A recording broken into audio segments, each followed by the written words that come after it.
बिस्मिल्लाहिर्रहमानिर्रहीम। यहाँ पे जनाब मेरे पास मौजूद है बीफ अंडरकट। उसके हमने थोड़े से पसंदे टाइप के काट लिए हैं। ये आप देख सकते हैं, थोड़ा सा मोटा स्लाइस इसको पसंदा कहते हैं। हम दुकानदार से भी कहेंगे तो वो भी आपको बना के और उसको प्रेस करके दे देगा। इसको थोड़ा सा प्रेस जरूर करवा लिया करें, यानी कि हैमर से या उनके वजन की चीज़ होती है, या घर में लाके इसको थोड़ा सा कर लें ताकि इसकी जो रेशा है वो थोड़ा सा डैमेज हो जाए।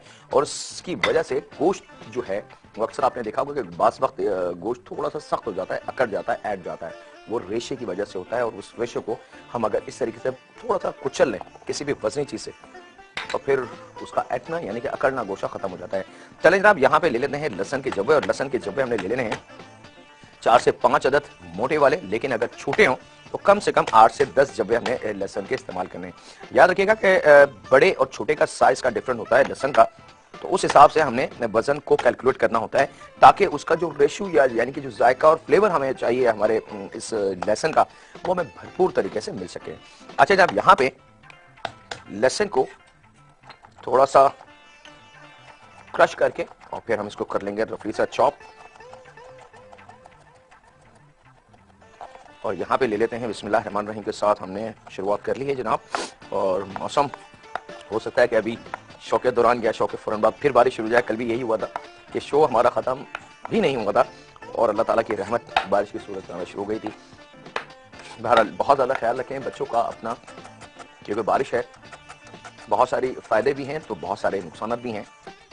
और नुकसान हमारी अपनी गलती से आते हैं, बाखुदा इसमें कोई शक नहीं है। बल्कि जो इस वक्त बुजुर्ग मुझे देख रहे हैं वो इस बात की तायद करेंगे कि बारिश अपने साथ बीमारियां नहीं लाती, बारिश अपने साथ कोई नुकसान नहीं लाती, बल्कि बारिश तो रहमत है मेरे रब की। और रहमत कभी भी नुकसानदेह नहीं होती। नुकसानदेह होते हैं हमारे अपने अमल, हमारी अपनी गलतियां, और उससे नुकसान होता है। हम कचरे को बगैर सोचे समझे कहीं भी ढेर लगाते जाते हैं और उसकी परवाह नहीं करते। आपको जब बारिश का पानी उस पर गिरेगा तो उसमें बहुत सारे जरासीम, कीड़े और बहुत सारी बीमारियां होंगे। हम शॉपिंग बैग ऐसे ही फेंक देते हैं खाली करके, हमें परवाह भी नहीं होती कि शॉपिंग बैग उड़ के कहाँ जाके रुकेगा। हो सकता है किसी नाले में, किसी नदी में, किसी गटर में, किसी मेन हॉल में, किसी सैंडविच लाइन में, और हो सकता है कि वो उसकी वजह से बंद हो जाए। तो ऑफकोर्स जब बारिश होगी तो पानी को रिसाव चाहिए, पानी को जगह चाहिए। लेकिन अगर पानी को जगह नहीं मिलेगी तो क्या होगा, वो पानी बाहर आएगा। और जब वो पानी रोडों पे और गलियों में और मोहल्ले में आ जाएगा तो ऑफकोर्स नुकसान किसका है, सिर्फ हमारा अपना, और किसी का नहीं है। चले जनाब, यहाँ पे ले लेते हैं ऑयल जनाब। और ऑयल ले लेते हैं 3 to 4 टेबल स्पून। और यहाँ पे सबसे पहले हम शामिल करेंगे इसमें लहसुन और अदरक जो हमने चॉप करके के सामने रखा है। और यहाँ पे मेरे पास मौजूद है जनाब बीफ अंडरकट के बड़े बड़े साइज के स्लाइस के लें या पसंदे के लें। अच्छा जनाब, मैं इस लहसुन अदरक को थोड़ा सा पकाऊंगा ताकि इसका कच्चापन दूर हो जाए। उसके बाद हम क्या करेंगे, ये बीफ हमारा यानी कि जो बीफ के पसंद है वो इसमें शामिल हो जाएंगे। और इसी के साथ हम ले लेते हैं एक छोटा सा ब्रेक, क्योंकि जल्दी से आके फिर हम शुरू करते हैं अपनी बाकी की तैयारी। तो कहीं नहीं जाते, मुलाकात करते हैं मजेदार ब्रेक। वेलकम बैक जनाब, ब्रेक से वापस आ चुके हैं। यहाँ पे जैसे अदरक और लहसुन थोड़ा सा पक जाए तो हमने उसके अंदर 6 से 7 अदद सूखी वाली जो गोल वाली मिर्च होती है वो शामिल करनी है, और आधा किलो के बराबर बीफ अंडरकट के जो पसंदे बने में है वो।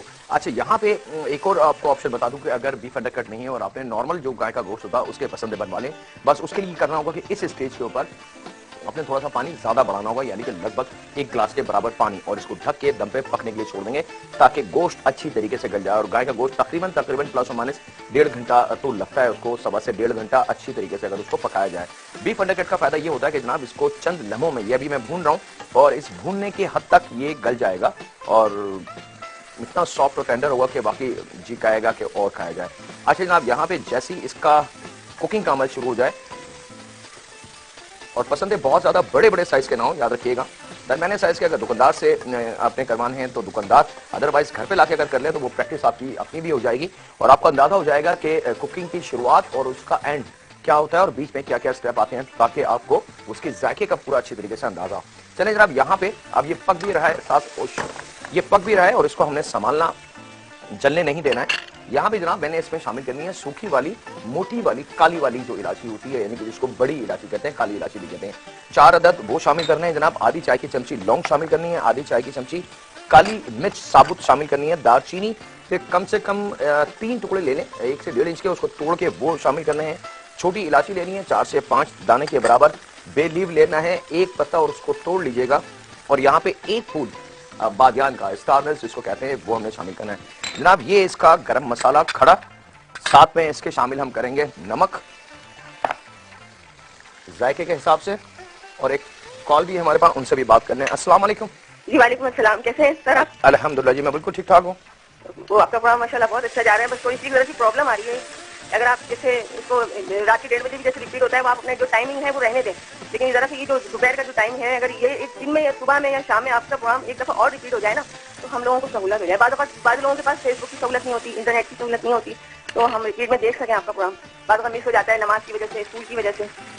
अच्छा जी, चलिए आपका मशवरा बिल्कुल हमने नोट कर लिया है और देखते हैं इसमें हम क्या कर सकते हैं। बहुत सारे लोग ऐसे होते हैं बच्चों को स्कूल लेने के लिए भी निकल जाते हैं, हम भी चले जाते हैं। अच्छा जी, आपका मशवरा हमने नोट कर लिया, देखें हम क्या कर सकते हैं। अच्छा, आप बीफ अंडरकट के जो पसंद थे उनको भून लेना है। भूनने के साथ उसमें खड़ा गरम मसाला हमें शामिल करना है, जो हमने आपको बता दिया।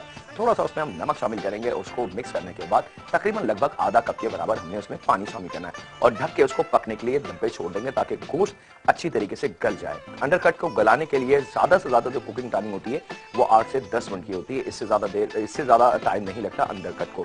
लेकिन अगर गाय का गोश्त है और उसके पसंद है तो वो कम से कम 1.5 घंटा लगेगा।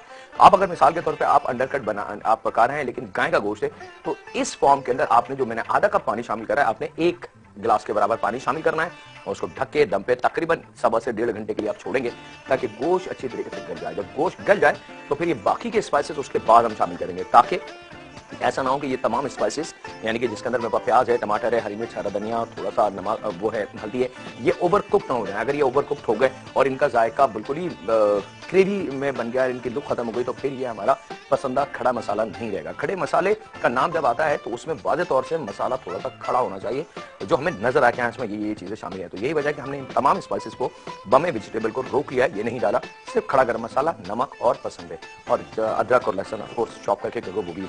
यहाँ पे जनाब एक अदर दरमियानी प्याज को हमने हाफ मून काट लेना है और हाफ मून मैं आपको दिखा दूं, अमूमन मैं प्याज को स्लाइस कर लेता हूं बारीक, लेकिन यहाँ पे प्याज के आपने 2 करने और 2 करने के बाद खड़ी प्याज को आपने काट देना है, यानी कि ये हाफ मून कटिंग कहलाती है।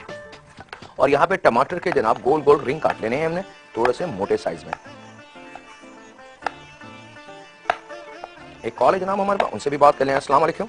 चले जनाब, इसी के साथ टमाटर हमारे तैयार हो चुके हैं, प्याज हमारी कट चुकी है, हरी मिर्च 1 की 2 में करता हूं। आपसे ज्यादा चाहता हूं थोड़ी सी ब्रेक की, प्लीज कहीं नहीं जाए, मुलाकात करते हैं लम्हों के ब्रेक के बाद। वेलकम बैक जनाब, ब्रेक से वापस आ चुके हैं। जब तकरीबन 8 से 10 मिनट 8 मिनट 6 मिनट का टाइम ढक के इसको दम पे पका लें, गोश्त उस वक्त गल चुका होगा, फिर भी आप अपनी तसल्ली के लिए इसको चेक कर लें। चेक करने के बाद आपने इसके अंदर जो कटी हुई हरी मिर्च है, वो कटी हुई जो प्याज है हाफ मून यानी कि हाफ कहलाती है प्याज ये, और टमाटर के जो स्लाइस हमने काट के आपके सामने भी रखे हैं वो, और यहाँ पे शामिल करेंगे इसके अंदर 1/4 गड्डी के बराबर हरा धनिया, 1 चाय की चमची साबुत जीरा और आधी चाय की चमची हल्दी पाउडर।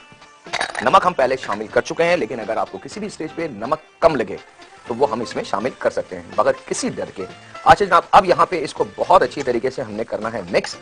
याद रखिएगा नमक हम शुरू में शामिल कर चुके हैं, यहाँ पे इसको करते हैं मिक्स। हल्दी आधी चाय की चमची, हाफ केजी के जो गोश्त है उसके अंदर बात करें, यहाँ पे पहले हमने आधा कप पानी शामिल करा था, याद होगा आपको, गोश्त को गलाने की मद में। अब यहाँ पे थोड़ा सा पानी हम शामिल करेंगे ताकि समझ लें 1/4 कप बहुत काफी है, तो टोटल पानी हो गया तकरीबन 3/4।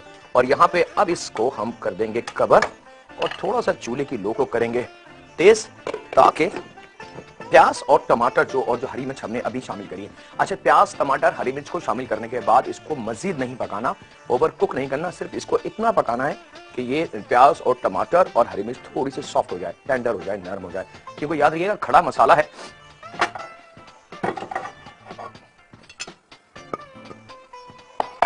और यहाँ पे इसके बाद फिर हम आ जाएंगे अपने कौन से सफर पे चले, दूसरा सफर हमारे पास रेडी है।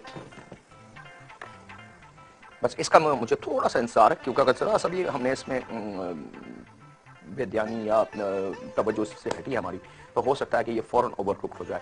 और ओवरकुक अगर हुआ तो टमाटर जो है वो बिल्कुल क्योंकि स्लाइस करे में वो बिल्कुल खुल जाएंगे, मैश हो जाएंगे, और प्याज भी बिल्कुल ज़ाया हो जाएगी, यानी कि बिल्कुल सॉफ्ट होकर नरम होकर इसके अंदर मिक्स हो जाएगी। हमें दोनों चीज़ों को थोड़ा सा खड़ा रखना है, यानी कि प्याज की भी अपनी असली लुक, टमाटर की भी अपनी असली लुक, लेकिन थोड़े से पके हुए, क्योंकि खड़ा मसाला है। एक कॉल भी हमारे पास, उनसे भी बात कर रहे हैं। अस्सलाम वालेकुम।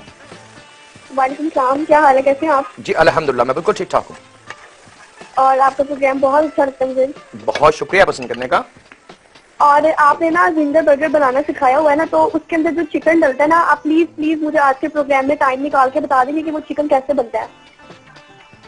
तो अगर मैंने चिकन बता दिया तो असल तो चिकन ही है जिंगर बर्गर, बाकी तो ब्रेड के 2 बन के पीसेस हैं, लेटेस्ट रखे तो जिंगर बर्गर तैयार हो गया। तरीका थोड़ा सा लंबा है। चिकन को काट के, ब्रेस्ट को लेयर में काट के उसको मैरिनेट कर लें सॉल्ट, पेपर, या अगर चटपटा है तो कुटी हुई लाल मिर्च के साथ थोड़ा सा लेमन जूस डाल दें। फिर मैदा, कॉर्नफ्लावर और राइस का आटा थोड़ा थोड़ा तीनों हम बदन मिला के कोट कर लें। मैरिनेटेड चिकन पे अंडा एक आलेदा से फेंट के रखें, उस चिकन पे हल्का सा अंडा लगाएं। फिर इन तीनों जो मैदा, कॉर्नफ्लावर और चावल का आटा मिक्स करके रखा है हमने, इसमें थोड़ा सा इसको कोटेड करें। फिर इसको प्लेट पे निकालें, फिर उस पे अंडे का छींटा लगाएं, फिर इसको मैदे, इस खुश्क आटे जो हमने रखे हैं तीनों, इसमें कोटेड करें और ऑयल में डीप फ्राई कर लें। ठीक है, thank you very much. Thank you जी, बहुत शुक्रिया, अपना ख्याल रखिएगा। वक्त हो चुका है जनाब ब्रेक का, कहीं नहीं जा। पसंदा खड़ा मसाला अज्जा अंडरकट आधा किलो, सूखी लाल मिर्च 5 से 6, खड़ा मसाला हस्बे जरूरत, लहसुन 4 से 5 जवे, अदरक एक दरमियाना टुकड़ा, तेल चौथाई कप, दरमियानी प्याज 1, हरी मिर्च 4 से 5, हरा धनिया चौथाई गट्टी, टमाटर 2, हल्दी आधा चाय का चमचा, नमक हस्बे जायका, साबुत जीरा 1 चाय का चमचा और पानी आधा कप। तरकीब: आधा किलो अंडरकट को पसंदे की तरह काट लें। कढ़ाई में चौथाई कप तेल गरम करके एक दरमियाना टुकड़ा चॉप्ड अदरक, 4 से 5 जवे लहसुन, 5 से 6 सूखी लाल मिर्च और आधा किलो पसंदे शामिल करके इतना भूने के कच्चापन दूर हो जाए। इसके साथ ही हस्बे जरूरत खड़ा गरम मसाला शामिल करके आधा कप पानी शामिल करें और ढककर पकने के लिए छोड़ दें। 8 से 10 मिनट बाद ढकना हटाकर 1 कटी प्याज, 2 कटे टमाटर, 4 से 5 कटी हरी मिर्च, चौथाई गट्ठी हरा धनिया, 1 चाय का चमचा साबुत जीरा, आधा चाय का चमचा हल्दी और हस्बे जायका नमक शामिल करके भुनाई कर लें। मजेदार पसंदा खड़ा मसाला तैयार है।